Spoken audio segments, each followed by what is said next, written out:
Street food sa Hong Kong, let's go! So ito na nga, last Sunday gumala kami dito. Ito ay matatagpuan sa Temple Street. Andito na lahat yung mga isaw, pusit, tapos andyan din si Insan mamaya, mikos-mikos niya, charot. Basta ang ganda din dito kasi ang dami mo talagang, charot si ate, may kaya ka pa, busit, charot. Ang dami mo talagang choice dito. Siyempre, maghahanap ka lang din ng parang feeling mo ay, hindi ahas. Hoy! Ewan ko, minsan may trust issue ako sa mga ganito kasi baka may ahas na naman yung nabili ko or what, or makakain ko. Ito, may mga shake-shake din sila dyan. Kaso ang labing nito dahil sino ba namang kakain doon at iinom.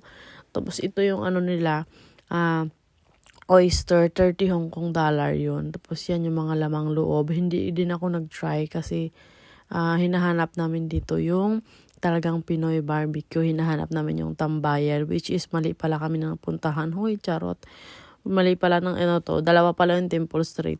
Dapat pala yung Sayaw Mati, nasa Jordan kami napadpad. So gusto nyo din ng mga fishball, andyan din mga $10 lang into 12. Ito, na-curious ako dito, parang mga pizza siya. Tapos ang tin lang ng kanyang dough. Masarap din yun. Ito yung mga buns. Ang cute ng baboy, diba? Parang ang sarap niya sana hindi na lang kainin kasi parang maawa ka. Charot, hoy. Sobrang daming tao din dito. Tapos nakita ko dito si Insan. Hoy, nagmimikos-mikos na si Insan. Pero hindi na ako na-tempt. Gusto ko din talaga sana siyang tikman. Yung mga nakikita ko kasi sa India, diba? Yan yung ginagawa nila. Tapos parang may sauce din siya dan. Tapos bubuhusan niya din doon. Na-curious lang ako kung ano kayang laman nito. Masarap kaya to or lasang kamay ba? Hoy, charot. May gloves si Uncle ngayon. Wag kayo. Tingnan nyo. Sige, Col. Ipagpilitan mo yan. Gusto sana namin itry. Kaso parang ang daming tao dito. Siguro masarap to.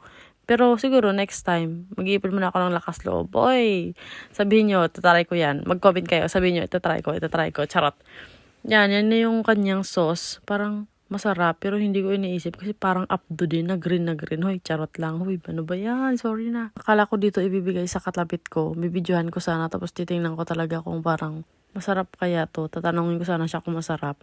Yun pala, dun pala sa kabila ibibigay. Napahiya din tuloy si kuya. Natawa din ako. Kasi, hindi pala, sarap. Itong next naman, mga balls to. Mga fish ball, beef balls, meron rin seafood balls, meron naman siyang yung pusit, chicken, or yung tofu, tapos ito yung mga vegetable. Mura lang yan dito. Siyempre, mag-aantay ka lang din. Kung pupunta ka dito na gutom ka, wag dahil mahaba ang pila, tapos medyo papaluto mo pa. Yun lang. Thank you. Bye-bye.